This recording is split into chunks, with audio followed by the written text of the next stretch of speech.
The following conversation is a very personal one. It's a very, how do I put this, serious subject that I feel that we need to talk about in order to beat the stigma. The following is a conversation with Gary Goldie. In this podcast, we're going to be covering everything from anxiety to depression to suicide. So I really appreciate you guys watching this. I know it's a bit of a heavy one. My name is Harrison, and seriously, I hope this helps.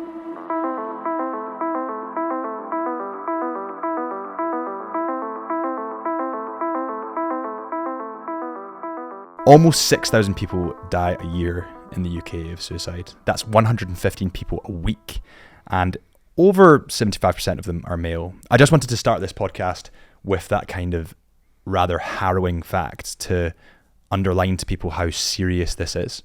But I suppose to get a full picture of this kind of journey and how you got into the charity of Brothers in Arms, where did this start for you? How did you start on this kind of mental health journey? How did you identify that your own mental health was in decline and needed a bit of help? Yeah. I suppose in terms of when you're asking, first of all, thank you for having me on the podcast. Fantastic. And thank you for helping us spread the word of Brothers in Arms, which largely we're here to talk about. I think my job as a personal trainer has meant that people's mental health has been kind of at the forefront of my job for a long time. My personal story in terms of my own mental health has been reasonably good throughout my life, and it's been largely my job to help people stay in a positive frame of mind and things like that, which hopefully we'll delve into as the podcast goes on. But certainly, I where I became most involved with Brothers in Arms and what's continued my involvement was lockdowns and my income being really at threat, and my place in the community disappearing because of the isolation that we experienced during the lockdowns. So that was certainly for me my most challenging time, and what made me think, okay, I need to check in with myself and I need to look at avenues where I can maintain my mental health. And for me, it's a large one. It's a big one going back to, and this can sometimes be something that you have to, check yourself with, is sort of being the helper too much. Sometimes, we all need to just sort of reach out and ask for help sometimes and check in with ourselves. So certainly that's where Brothers in Arms, I've been and very often I'm an active user of the Brothers in Arms app and check in, to see how I'm doing with that and have outletted various things through the app. So I think it's important, for me as an advocate for Brothers in Arms and somebody who represents Brothers in Arms to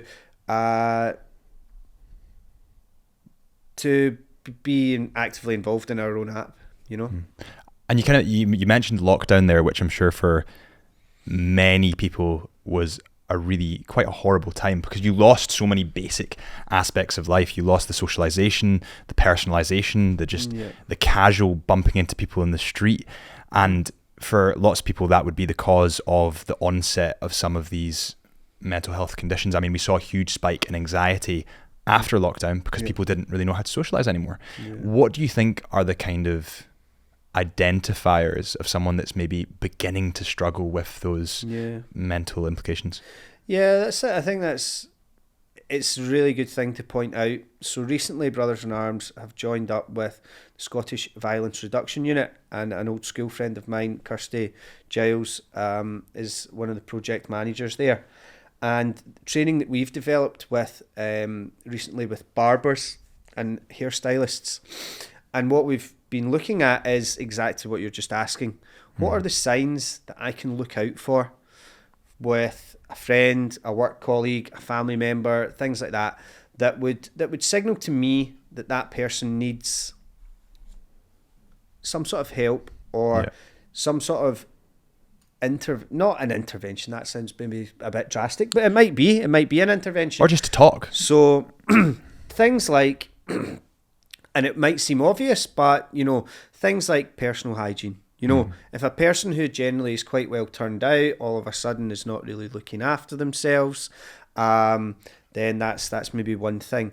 I know certainly for me, I've got a WhatsApp group of friends, and if someone becomes quite quiet in the group, you know, I kind of go, okay, this is maybe a wee signal that they're not doing so well. And so, you know, a wee quiet message, you know, because we're all in so many WhatsApp groups and we're all kind of like involved with a lot of different things. But, you know, just be aware, you know, like within a group of however many, you know, a dozen or more, you know, one person can become isolated, and it could be just a wee sign that, you know, maybe they just need a wee side message just to be like, hey, how you doing?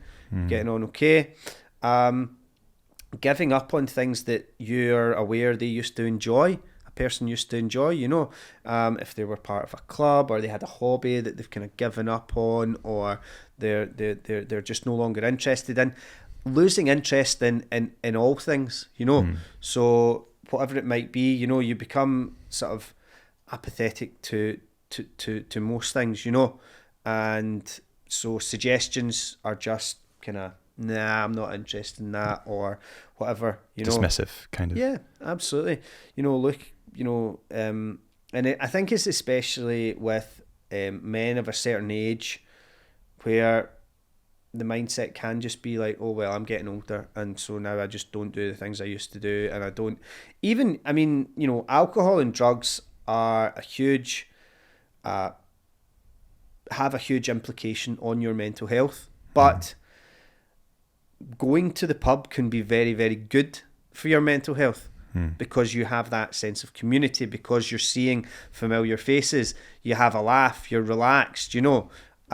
So you know, it might be a person whose face was at the pub and is no longer, and you know, they're now sitting at home, you know, with a bottle of wine, and they're just isolating themselves. And so, you know, looking around and being aware of, you know, things that were previously normal to that person that they no longer participate in or do, or behaviours that seemed quite positive that they no longer engage in, those kind of things. And I don't think we can talk about it. I don't think we can say it enough. I don't think we can talk about it enough, because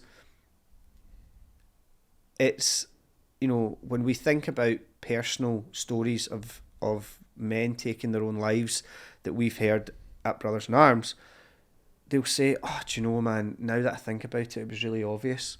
Like, he totally, like, you know, he used to be like so into his music, and he just totally was like not, and or you know, he used to always come out to this thing or that thing, and he just stopped. And, you know, so it may seem obvious as we just talk about it and we just say it, but we hear, you know, personal stories that are shared with us at Brothers in Arms of, it was, if I just asked him to come to this thing, or if I just had if I just had half an hour to go out a walk with that person, or whatever, you know.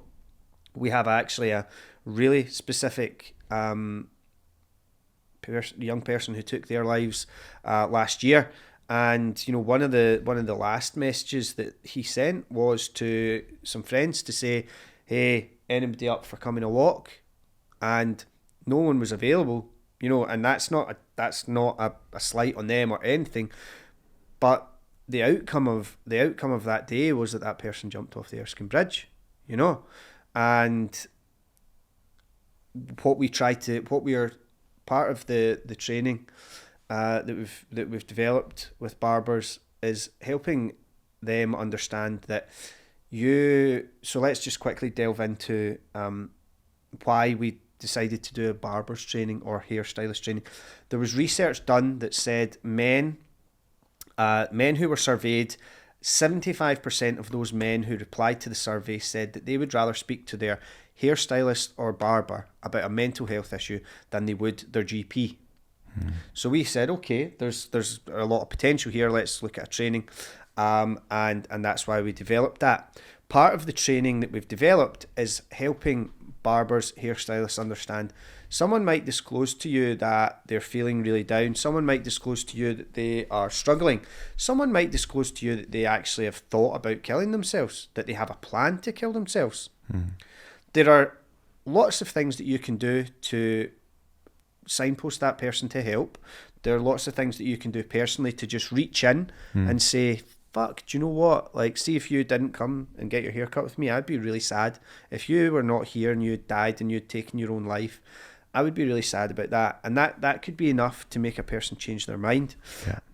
But what we are really trying to hammer home is, because someone discloses to you that they're having a problem with their mental health and they are, you know, possibly quite far along that journey in terms of self-harm, in terms of taking their own lives, just because the person shares that with you, that doesn't mean that that person becomes your responsibility. You are not responsible for someone else's actions. Whilst it may feel like I should have done more, I should have acted, I should have taken action. What we want to do is come to a place where people are comfortable actually hearing about other people's mental healths and hearing about, you know, this, you know, it's great. It's okay not to be okay. But we can all say it's okay not to be okay. Can we sit with a person who's not okay and feel okay about that ourselves? To sit and hear somebody saying, well, I feel like there's no point in me being here anymore. Well, I just feel like I don't have any purpose in life. I feel like if I wasn't here, no one would miss me. How do we feel about hearing that? Is the big thing. And how do we react to it? How do we react? That's what we're trying to put into this training. To be able to say to folk, well, if someone discloses that to you, normally honesty is the best thing. To just be like, fuck man, that's really heavy. And that makes me feel sad that you feel that way. And I would be upset if you weren't here anymore, because I love talking to you and I think you're interesting and I think the things that you tell me are interesting. This is an example of a conversation. This is not the definitive answer. Yeah. You know? But what we're really trying, as I say, to do through that training is to, you know, a lot of mental health intervention begins when a man reaches out. And what we discussed just before the podcast started was, it's about being able to be there way before a person hits a crisis. Being there way before a person goes, fuck, do you know what? Right, that's me. I'm at my, you know, I'm on my final straw. I'm ready to, you know, take pills. I'm ready to jump off a bridge. I'm ready to just, you know, I just don't want to be here anymore. We need intervention way before that, you know, and we need people to be able to be okay to go, oh yeah, I mean, you're telling me this. That sounds like you're really down at the moment. It sounds like you're having a really hard time at the moment. Instead of going, oh, that's brutal, man, and just move away from it. Yeah. Because that's often the reaction, because it makes us feel scared. Yeah. It makes us feel uncomfortable to hear somebody start to go down that road. Yeah. And what we're trying to get with the barbers and you know, hopefully this training will develop and it will go into all different industries, but certainly at the front line with barbers and hairstylists, we're saying find a way to be okay hearing people not be okay. To let them, give them a space. If you can be the person who gives them a space, who doesn't shut them down when they try to tell you something difficult, then that's a huge gift to give to someone who may be really, really struggling with their mental health. And you've described this kind of deterioration process almost of someone that's beginning that cycle all the way into, unfortunately, sometimes the end of that cycle. How can someone identify that they are beginning that cycle of a downward spiral, so to speak? Because I like to describe it as sometimes, you know, clouds, it's like weather, clouds come and go. Absolutely, however, sometimes it's not that. Yeah. Sometimes it's more deep than that. How would someone identify that, do you think? Yeah, so much like watching out for someone else, you know, what we try to do at Brothers in Arms is encourage you to look out for yourself. You know, we talk about the gym and how it wasn't normal for everybody to have a gym membership and go to the gym 2, 3, 4, however many times a week. You know, if we go back 40, 50 years ago, you know, when gyms first started to show up. And it's now completely normal. You know, we, on the Brothers in Arms app, we have, it's a mood checker. And there's 12 questions there. How do you feel? How have your interactions been? How are your relationships? Word associations, you know, how are you feeling? Are you able to, you know, get over challenges? Are you able to face challenges? Are you avoiding things? You know, and after those 12 questions, it says, based on your answers, you seem to be doing very well today. You should do some maintenance work for your mental health to stay in this position. You know, so it might be meditation, it might be guided breathing, it might be playing some sport, it might be going a run, it might be, you know, doing whatever it is that you do to maintain your mental health. So until we start using those tools, then it's always going to be a bit harder for us to identify. You know, but you know, things that reactions that you don't acknowledge, you know, if you have a disagreement with your partner and that leads you to then going on, like, you know, then you go, F this, and you go and you have like a, you know, a mad bender, you know, and you drink loads of alcohol and you maybe take some drugs and you do whatever. You've reacted to a situation which sadly is most likely to make you feel worse in the end. Yeah. You know, because of the effects of drugs, the effects of alcohol, you are very unlikely to feel better after that kind of reaction. Yeah. So it's trying to get people to understand, and the kind of phrase that we use is like checking in, doing things for your mental health is like gym for the mind. Yeah. You know, you have to do it. And those who have been fortunate enough to exercise regularly enough to really feel the benefits of it also feel the downside when they don't exercise. You know, so it's about getting people to that point of recognizing, do you know what, I'm not doing brilliantly in terms of my relationships right now. I'm not doing brilliantly in terms of how I'm dealing with situations that are occurring in my life, and I need to be able to tackle them.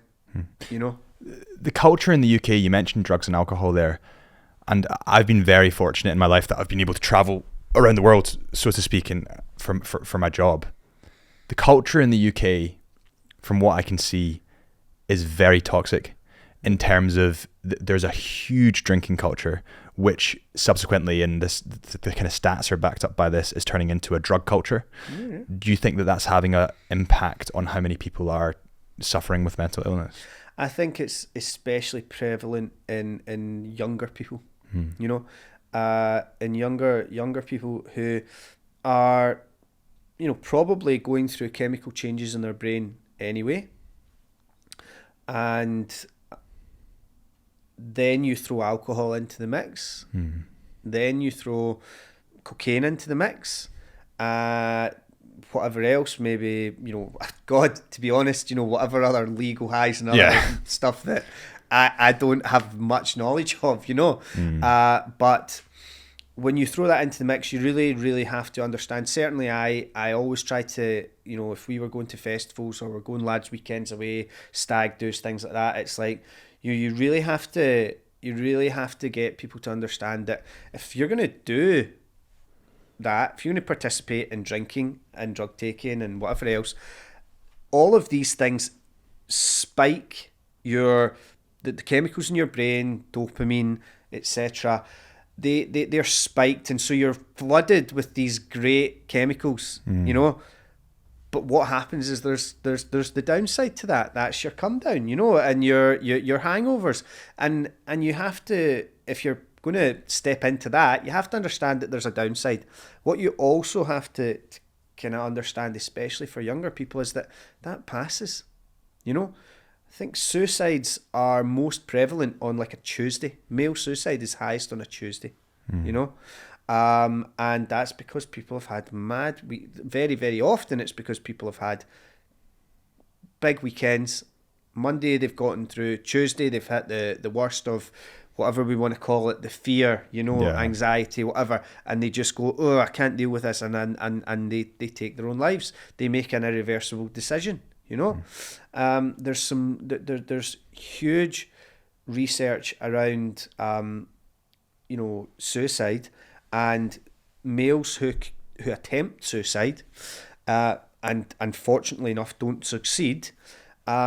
It's lower than 5% who ever try to commit suicide again or try to take their own lives again, which shows that actually, these people they don't want to not be here. It's that the situation they find themselves in at that point is just so unbearable that they make what I call that irreversible decision, and that irreversible decision just has so many, implications to everybody around, and again, comes back to the whole people would rather listen to your shit for half an hour than be at your funeral. They would rather drive whatever than turn up at your funeral. So it's understanding that if you are, if you're young, go out and enjoy yourself, man. Like, we've all done it. We've all been there. We've been out drinking. We've been taking drugs. We've, partied. We've whatever. But I feel like certainly, anecdotally, young people that I speak to are not getting their head round the fact that, with an up, there's a down. Yeah. And you have to get through that, and things do come back to normal. But in the world where we are going down a road where we believe that everybody's life's just amazing all the time. When we are having a shit time on a Tuesday, Wednesday through the week, and we've got bills to pay, and we've got debts, and we've got this, and we've got that, it's very easy to feel like I'm not doing good in life, I'm not doing well, and that's when these negative thoughts begin. And there's so many questions that I wanted to ask you off the back of that, but I think that fundamentally the people that are depressed or have anxiety, they want to feel normal again. They want to get those dopamine levels back to normal, and this is why they maybe begin that binge or begin that drug spiral. Now, if you take MDMA or ecstasy, which is the common festival drug, it's 3 to 6 months to your brain to return to the normal levels. It's a long fucking time. Absolutely, man. Right? Absolutely. And people will get a month in and think, oh my God, I've felt crap for a month. Yeah. It can't be the come down anymore. But actually, these chemicals that you're putting into your body, listen, as you say, everyone's done them at one point, a drug or drank. Yeah. It's great. The vast majority of people have. Absolutely. Yeah. But it's we need understanding. To talk about it. We need to talk about it. We need to be able to be okay talking about it. Because if we don't, then people die. Yeah. And I remember the first time I ever went to the doctors to talk about mental health, she asked me, is there been any alcohol consumptions or drugs? It was just alcohol consumption, but I wouldn't tell her that. For some reason or the other, I felt this huge block up of telling her that at 16 years old or 17 years old, I drank alcohol. Why do you think it is that men specifically, not just men, but the majority of men have this kind of stigma around talking to each other, talking to loved ones, or talking to friends? Yeah.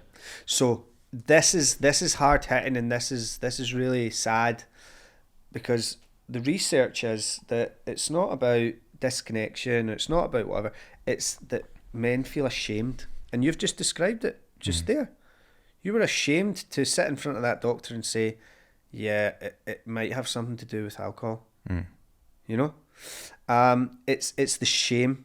So it's the shame associated with admitting, and it's also a lot of the time it's also that men don't feel that they are worthy of being helped. They feel that it's their own responsibility to pull their socks up, to sort their own shit out, to get in a place where they're okay. Association with, well, if I'm drinking, I don't deserve the help. If I'm taking drugs, I don't deserve the help because I'm doing something that's detrimental. What's behind that and what's the root cause of that is very, very hard to get to often, but men are telling therapists, men are saying, I don't think that I'm worthy of being helped, or I don't think I'm worthy of being made better. You know, which is horrendous. You know, because guys will do a lot for their friends, their family, their this, their that. They'll reach out and help others, but they don't see themselves as being worthy of help, which is just so sad. That's why men are not reaching out to get help, because it's like, well, I don't deserve it. Do you think that social media has a part to play, especially in youngsters? That part of my work is on social media, photography and videography, and the comparison that you get on social media, especially for younger women and guys comparing themselves to fake stuff, is absolutely huge. Do you think that that's played a role in people's mental health? So in this debate, I consider myself to be an old person. And I'll explain that in that I probably belong to the last generation who grew up and they didn't have a smartphone immediately. They didn't have continuous access to the internet. They didn't have continuous access to the view of, to be able to view other people's lives, both close to home and all across the world, you know? So we only had people in our schools to compare ourselves to. We only had people down the street to compare ourselves to. We only had whatever. When you now look at endless, you know, yeah, continuous, endless streams of people who have huge resources to be able to make themselves look fantastic, come across as fantastic, come across as super happy, wealthy, successful, whatever it is, it's not really that surprising, is it, that people go, oh, my life's quite shit. You know, my life's not as great, as glamorous, as good as these people, you know? So absolutely, I think that it's hard for somebody who, you know, grew up in a time before you had, you know, just everything at your fingertips. And you know, how do we solve it? How do we get through to young people to let them know that we say it again, it's like we hear people saying things, but what does it actually mean? What's actually behind that, you know? And it's like, oh well, it's not real. What's on Instagram is not real. Well, it looks pretty real to them that a person who's 19 years old is driving a bloody Merc G-Wagon and they've got a 20 grand watch on their wrist and they've got this and they've got that and blah blah blah. And so what's actually behind that, you know, that comment of it's not real? Well, what I think is that, okay, this person may have a fantastic watch, a fancy car, go on amazing holidays, but the part about it is that person feels sad sometimes, that person feels anxiety at times, that person feels down, you know, that's the whole picture. Just because they have these material things, it doesn't mean that they never experience sadness, they never experience anxiety, they never experience whatever, you know. And if we go another step further, which is probably another conversation, when you're so young and you have so much of these things that you've not had to grind and work for, there's a negative effect in that as well. We need to pause this episode of the podcast to bring to you a word from our sponsors. Chisholm Hunter are the sponsors of this podcast, and Chisholm Hunter are a luxury diamond and jewellery retailer. And also they have luxury watches. They have brands like Tudor, Omega, and Vacheron Constantin, just to name a couple. All the jewellery that I have on at the moment, including this chain, this ring, this bracelet, it's all from Chisholm Hunter. And to be honest, guys, I could not think of a better partner, a better sponsor for this podcast than Chisholm Hunter. I think that it's about digging a wee bit deeper into what's behind the whole sort of social media situation, because, you know, just small buzz phrases that may or may not mean something to a young person, I don't think are all that helpful, you know. So people might present as having everything, you know, and fantastic lifestyles and material goods and fantastic holidays and etc., etc. But what is never shown on these profiles is that person may have all of these things, but that person still experiences sadness. That person still experiences feelings of inferiority, feelings of anxiety, But when that's never presented, what we're making young people believe is that they have to be happy, they have to be high on a high level all the time, which is just nonsense. The football manager Ange Postecoglou is doing some really great stuff. But he talked about the footballer Richarlison, who recently came out to talk about the fact that he's been having some mental health challenges and difficulties. And he said it's fine to talk about that one specific example because he's spoken out, but don't think that that's not the same for all the other players in the team. They might be fantastic footballers. They may be very wealthy. They might not have the worry about paying their bills at the end of the month. But they are still human beings. They still have highs, lows, challenges at home with their relationships, challenges with family, all these sorts. So just remind yourself that whilst somebody presents, their reel, their highlight reel, it's not their real life 24/7. You said something quite interesting off camera, and I totally understand it. I think I totally believe it. Is that kind of like if somebody has everything, they don't have a purpose in life. And I think a lot of what drives successful people is a purpose, whether that's building a business, building a podcast, building a YouTube channel, whatever you want to do, you need a purpose. But if you've been handed everything, you kind of have a lack of purpose. So your purpose then becomes, let's show everyone what I've got and how good a life I'm living, when in reality, you might be struggling. Yeah. Look, probably Elon Musk is the example of, a guy can have anything he wants in the world, literally anything he wants in the world, but there are stories about Elon Musk sleeping in a sleeping bag on a floor. Yeah. He's driven by changing the world, literally changing the world as it is seen by most regular, normal human beings. He's driven by that, and it so happens that he's picked up all these shiny objects along the way. But actually, you see that if you took all the shiny objects away, he would still do what he's doing. Still have the same lifestyle. And that's, again, what happens if you win the lottery and you never have to, you have financial freedom, as people like to call it? What happens if you get to a certain level where money is not, where money is no object? Well, there's a load you can do to have purpose. There's a load you can do to give yourself a meaningful life. Charity.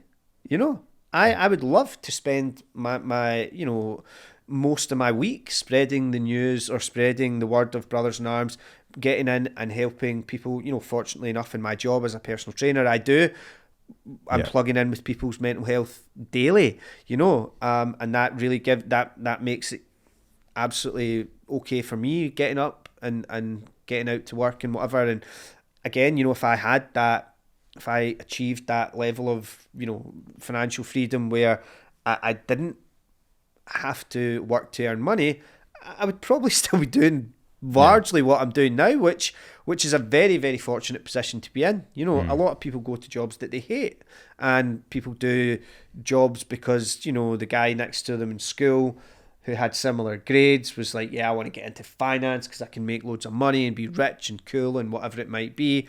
But actually they get to it and they realise that the corporate world's a bit crappy, or they get into the corporate world and they realise that it's just about drinking and it's just about taking drugs, and they go, geez, man. Like, literally a pal of mine was working in Dubai, and he was like, I had to get out of this company. I left and I had a 3-month career break because all this finance company in Dubai was just going out and getting absolutely wasted and spending more money than each other every night.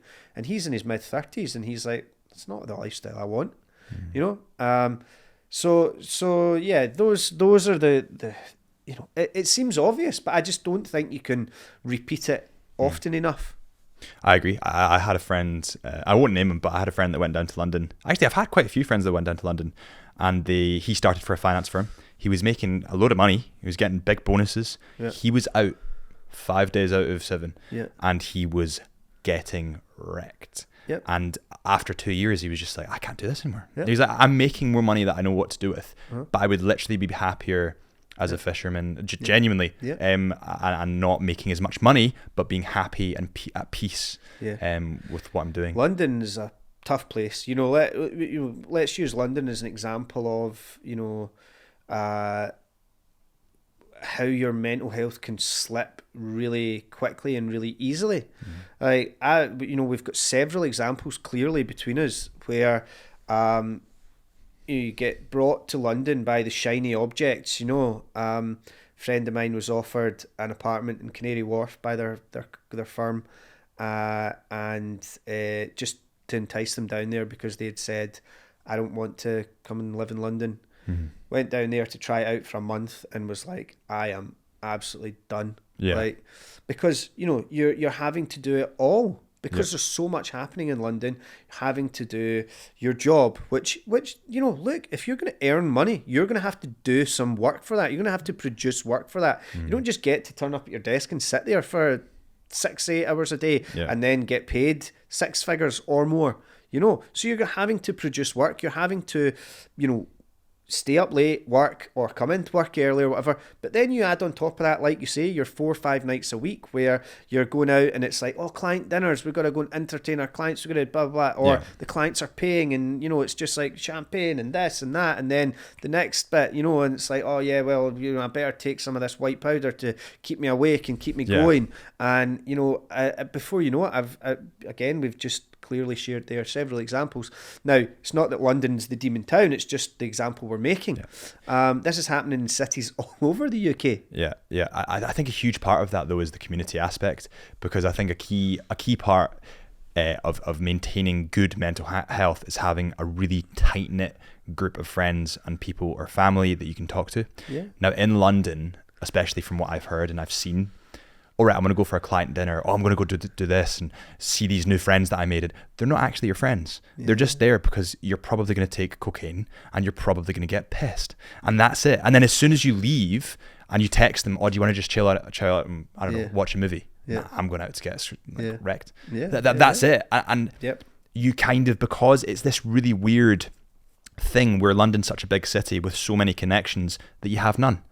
Whereas if you actually, create a concrete group of people that you feel genuinely comfortable with, and you don't need to go out all the time and get pissed, it's going to be more beneficial to your health.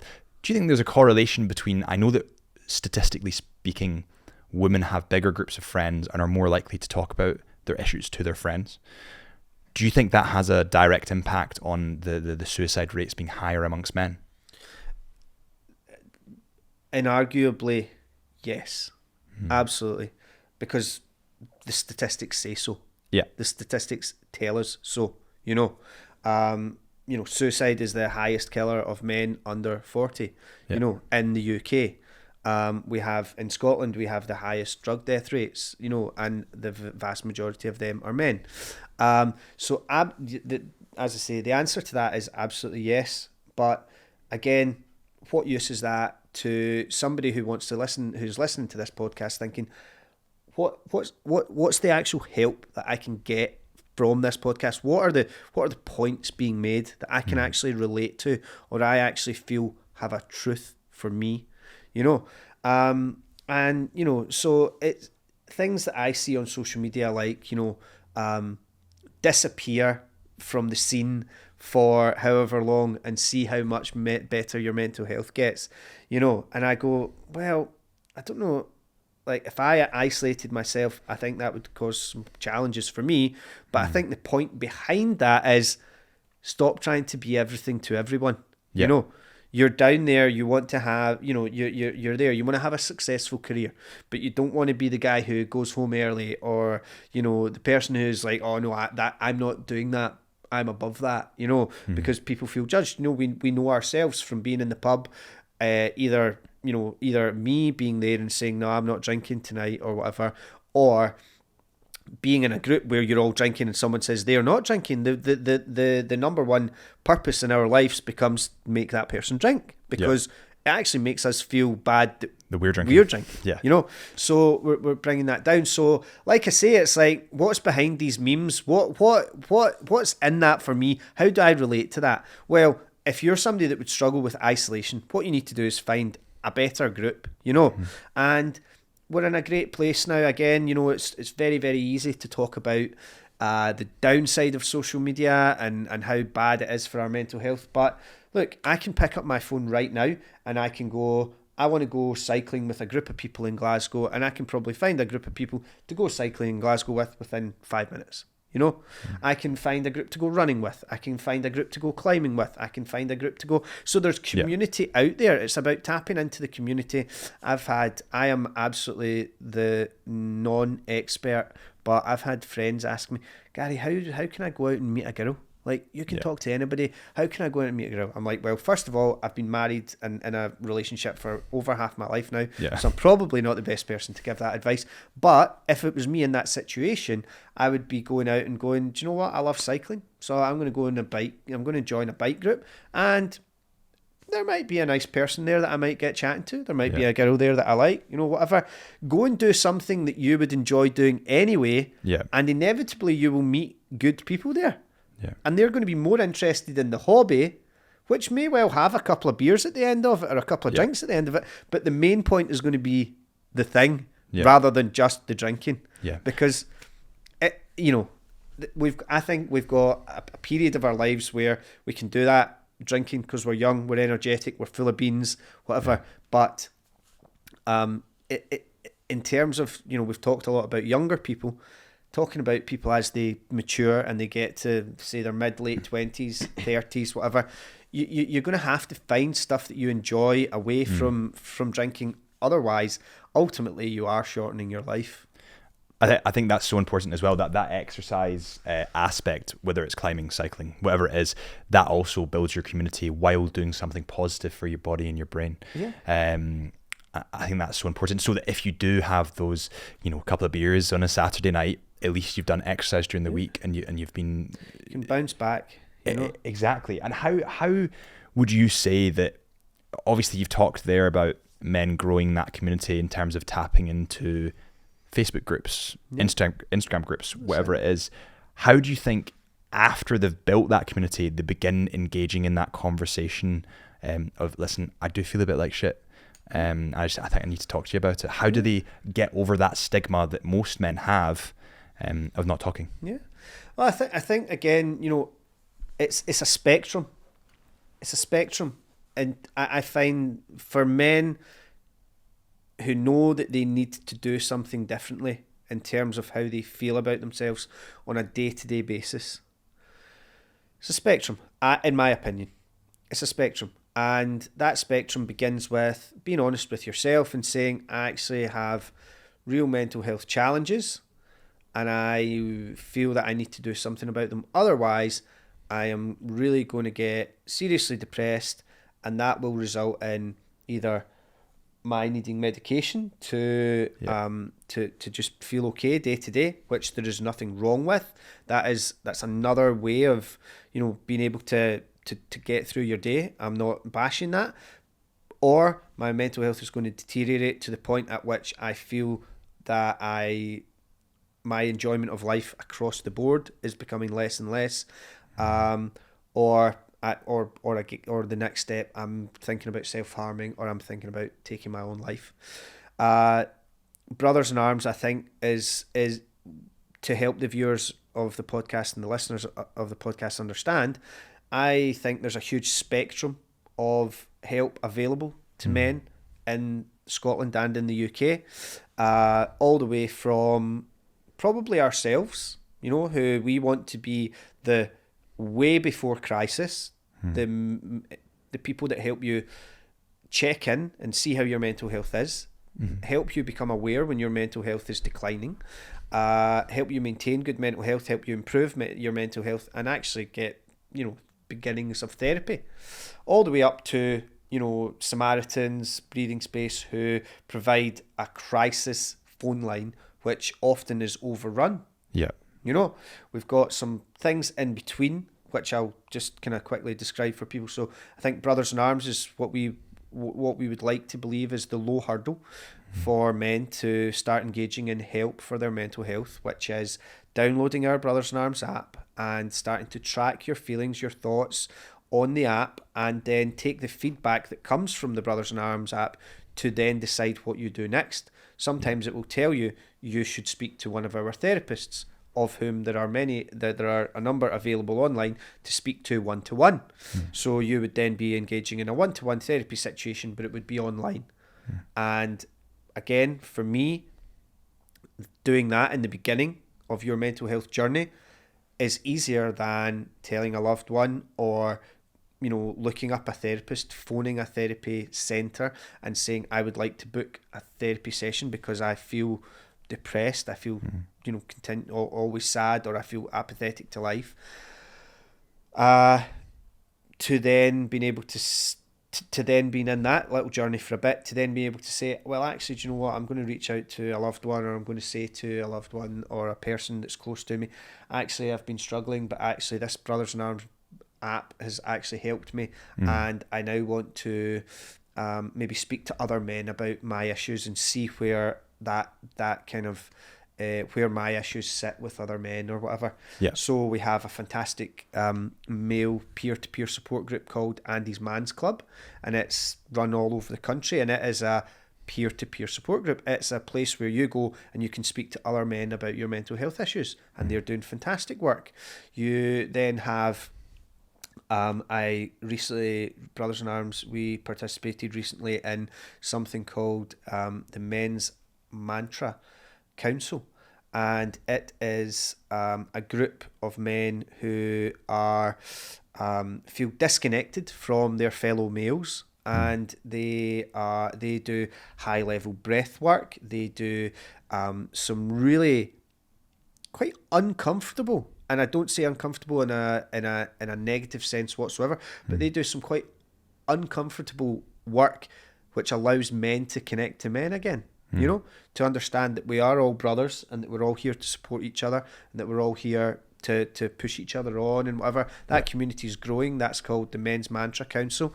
Again, can be found online. So you start to see these kind of different groups that are available that are offering help to men. And you go, I want men to begin to understand what's available for help, so that they can identify where they might best get help for themselves. Because some people might think, what the hell am I going to do, putting my blooming details in a phone and starting to engage in therapeutic conversation on my phone? I don't want to do that. I want to speak to a person face to face. Cool. Yeah, that's cool. That's available. Go out and seek that. It's available via Andy's Man's Club. And all of these charities, all of these entities, we're all pushing in the same direction, and we're collaborating, and we're shouting each other out, and we're sharing experiences, and we're crossing over with each other, because we've all got the ultimate goal of not having men kill themselves. Yeah, I think that's really, really important, and having that initial, as you said, kind of low bar before it gets to that crisis point, or before it gets to the medication point, or whatever it might be. What are your thoughts on kind of medication for anxiety and depression? And I think, out of experience with my friends and loved ones, and just generally talking to people, my opinion on them is that they're great for getting you over a period that you might be in a slump. But I think essentially you're using a sticking plaster that won't resolve the underlying issue. Is that kind of what you think? I think that with the huge amount of stigma that already exists around mental health, any help that you're willing to accept to help your mental health is acceptable, So that includes medication. But just as I've described, doing something online where you do some personal check-in and you speak to maybe an online therapist, I would hope that for most men there comes a step after that, where they can speak face to face. I would hope there comes a step after that where they might be able to spread the word of what's available. So it's a step and it's a stage in a person's mental health journey. Is it useful for a person to be on medication long term? The argument I would say is probably not. Why do people need to have long-term medication? Because they have a health issue that's not reversible, so they need to have medication. We know that there is a lot of help out there that can take people from feeling very depressed and very lost and very adrift to feeling quite connected, part of a community, okay in themselves and things like that. So I really hope that people take it as that. We have to remember the NHS is largely very, very good, but ultimately when it comes to mental health, they are absolutely snowed under. They do not have the capacity to deal with the amount of mental health cases that are coming their way, and so very often when a person presents to a GP with a mental health issue, they will be given medication, because that's the fastest way for the medical profession to deal with somebody who presents with mental health issues. They do. Brothers in Arms app is NHS approved. The NHS are running adverts just now for another mental health group, which just goes out of my mind at the moment. So they are looking for ways to engage, and help people with mental health issues. As I say, Brothers in Arms, we've done this link up with the Scottish Violence Reduction Unit, which is a government agency. We will hopefully get to the stage where the training that we are giving to barbers that can be rolled out across many other professions will be fully funded by the Scottish Government. So, I think the easy thing is to sit back and say, the NHS is not doing its job, it's not doing enough, blah, blah, blah. We have to understand, it's snowed under. There are fantastic people and individuals working within the NHS who are trying to do the best job that they can whilst being hugely under-resourced. And it's free. I think people don't fully appreciate that it's a free thing that otherwise in America you'd be paying thousands. That's it. We met a girl quite recently in Canada, and she had Lyme disease, and for 2 years of her life she was undergoing serious medical observation and treatment in America, and she was paying thousands upon thousands upon thousands of pounds. In the UK, that'll be free. And people, listen, the NHS is in difficulty, so to speak, and there is huge queues, but the people that work there aren't bad people. It just might be unorganized and badly run from the top. It doesn't mean that the bad people are involved. Again, that's it. I just think it's easy to, in the fitness industry, it's easy to use buzz phrases. It's easy to take the stereotypical, the NHS is broken and it's terrible, and you good luck getting help with your mental health. It's better to just delve into it a wee bit more, understand why it is the way it is, and understand where you can get the help if you need it. Because there are fantastic groups like ourselves, Brothers in Arms, like Andy's Man's Club, like the Men's Mantra Council, like Samaritans who are trying to do the crisis help, Breathing Space are trying to do the crisis help. There are things out there. It's not that there's nothing out there. Yeah, no, for sure. So I think there's quite a few facets that you went into there in terms of exercise, building that community, getting help where needed before that crisis point, which would be through. You have to see it as that gym for the mind, like it's not weird to go and exercise. Now, I understand, I seen a thing last week or so, and it's like, there's too many personal trainers in the world. And that's just totally untrue, because there something like 65% of the population do not exercise regularly.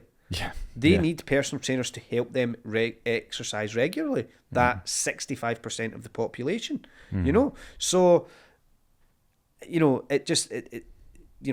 looking at those statistics, you have to say there's much more that you can do to help yourself, but understand as well that mental health is not a destination. Mental health is not a destination. It is absolutely a journey. You're going to have times where you're feeling great and you're flying. You're going to have times where you feel down, and you need to support your mental health. You need to do things that will allow your mental health to recover, and then you don't just get to sit in your little castle and go, oh, my mental health's great now. Yeah. It's not. It's a passing thing. There was a really great quote from Tom Hanks, and he went, "This too shall pass." Uh-huh. So whatever he's doing in life, he feels fantastic. He's just been paid £1 million. It'll pass. Yeah. Now he feels shit. Absolutely. It'll pass. It. And it's levels. It's always there. Everybody's just on different levels. Of stress, anxiety, whatever it is. We all experience it, and we should all take personal responsibility to do what we can to help ourselves. It's all fair and well asking others to help, and hopefully that help is there when you reach out for it and you ask for it, but we have a personal responsibility as well to try and help ourselves.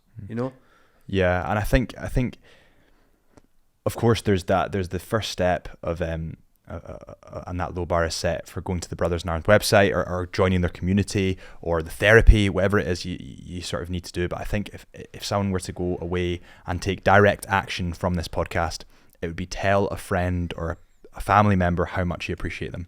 And for that minute of awkwardness, you could change their life, literally. Absolutely. And I think that's super, super important, and actually telling your friends how much they mean to you. Totally. Yeah, I'm on board with that. I just want to jump in here really quick, guys, and say a huge thank you for listening to this episode of the podcast. If you have ever taken any kind of positive influence away from this podcast, if you'd please hit that subscribe button or like button, 5-star button, whatever it is, wherever you are, it really, really helps us in the studio, and it helps us get on the best caliber of guests. This guest is really quite incredible, and the fact that he's supporting a charity in his spare time is just truly inspirational to me. So thank you, guys. Yeah, personal responsibility, that's what it is. It's absolutely personal responsibility in checking in with yourself and checking in with others. Kirsty Giles, who has designed this training from the VRU, it's called Reaching In training. It's about identifying when people need you to reach in and pull something out of them. Because our current way of being is just don't tell anybody, just don't say anything, just don't pry too much, just don't go too deep with people, just keep it surface level. No, what we do want you to do is feel comfortable. Reach in and say to the person, are you okay? Are you thinking about harming yourself? Are you thinking about taking your own life? And just that question and just having a connection with a person on that level could save their life. Could save their life. It could go the opposite way as well, where you say, I really appreciate you. I love you. See, going that hike with you. I wouldn't do that with anyone else. That's what we've said. And for that person feeling valued might be all they needed to hear. That's it. It could be enough to save someone's life. It could be enough for them to have that reassurance that somebody in the world cares about me.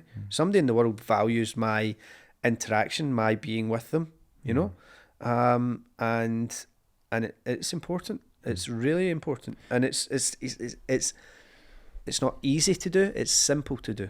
It's not easy. Nothing that's worth anything. And here I go using a buzz phrase, but nothing that's worth anything is really, really easy. These conversations are a bit hard, but the outcome of those conversations can be that you save a life. Yeah. And don't be a knob and then start going around and telling people you save people's lives.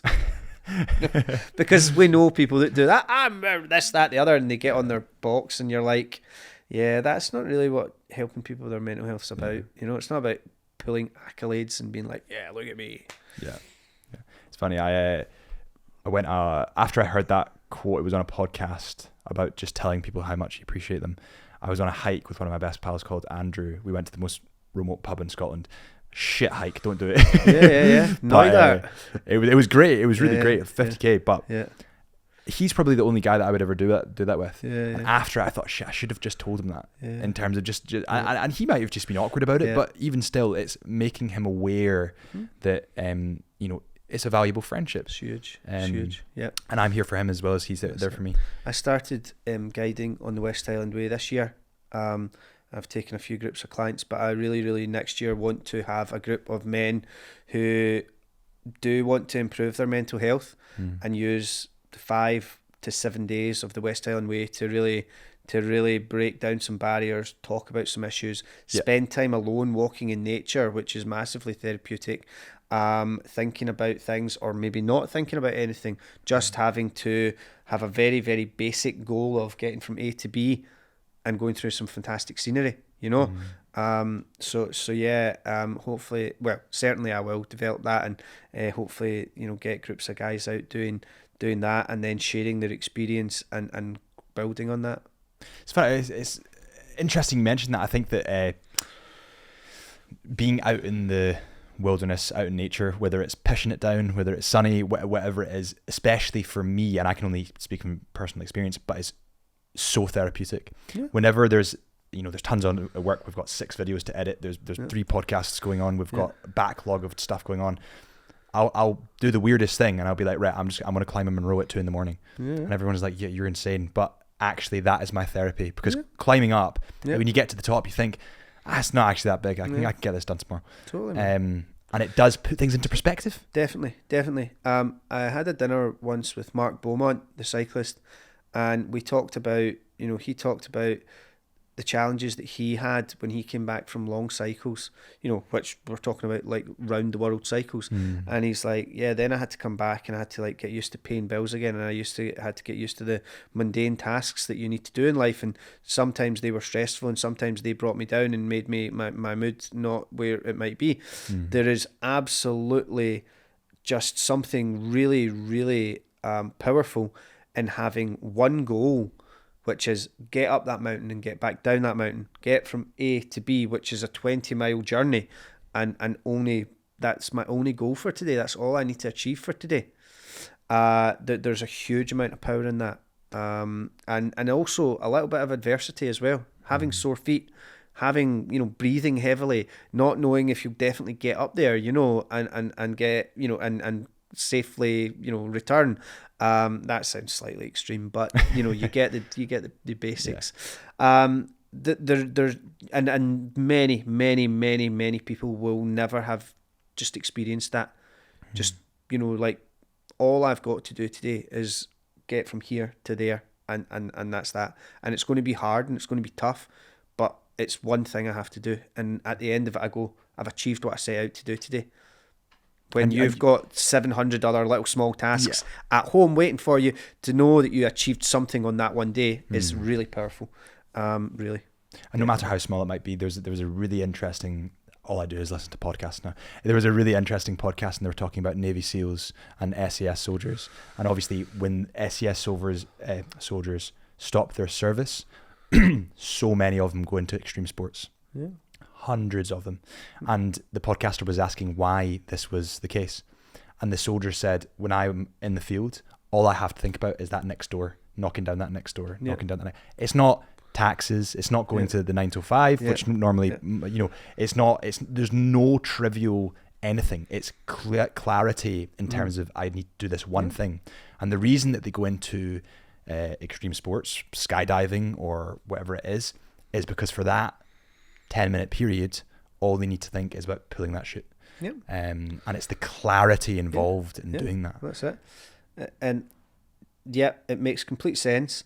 But it's also on the edge. It's on the edge a wee bit, If I don't complete this, then, if I don't get to where I need to be today, I'm sleeping outside and I don't have a tent and I don't have food and I don't have whatever. If I don't complete what I need to complete today, then I'm hitting the ground at terminal velocity and I'm no longer here. I am, just what I've said, if I don't get to where I need to be to sleep and to get food tonight, then that's it. There's no other option. There's no other out. Yeah. And I totally get it. Yep. Yeah. Listen, I think we've covered a ton, and I think if anyone is to leave this podcast with anything, it's to, if you are feeling a certain way and you feel like you can't talk, head to the Brother in Arms website. Yeah, absolutely. So Brothers in Arms Scotland is our website, and there you can access a plethora of help for your mental health, including the relaunch of our app, which will include what's called Blether, which is the sort of next evolution of our app, which includes AI. So you will feel like you're having a human interaction, but what that's allowing us to do in terms of Brothers in Arms is it means that we can really widen our net in terms of the amount of men that we're able to help. We're going to be able to go from helping around upper limit 5,000 men per month to probably 10 times that, about 50,000 men per month, which is just huge for us, because it means that really we can shout from the rooftops about signposting people to come and get help from us, and we don't need to worry about hitting an upper limit of how many men we can help, So yeah, we appreciate the platform, and it's not just about us, it's about everybody. We all have a responsibility for our own mental health, but as a society, it's our responsibility to check in the men in our lives and see that they're okay, and try to offer them an out if they need it, offer the help if they need it. No, I think on a final note, that's truly, it is quite inspiring seeing people that are working for the, it's not all doom and gloom. People are doing positive things within the space, including yourself and Brothers in Arms. So I think it's truly inspiring, and thanks so much for coming on and talking about it. No problem at all. Thanks a lot. Thank you guys so much for watching this episode of the Into the Mind podcast. I understand that this is kind of an uncomfortable subject for people, and it definitely has a stigma around it. But I believe in talking about it, we get rid of that stigma. And if you are suffering from any kind of mental health issues, please seek the right medical attention. Talk to your friends, talk to your family. People are here for you. On a final note, I appreciate every single one of you for watching this podcast. I truly do. Thank you guys so much. This is the Into the Mind podcast. My name is Harrison, and I'll see you next time.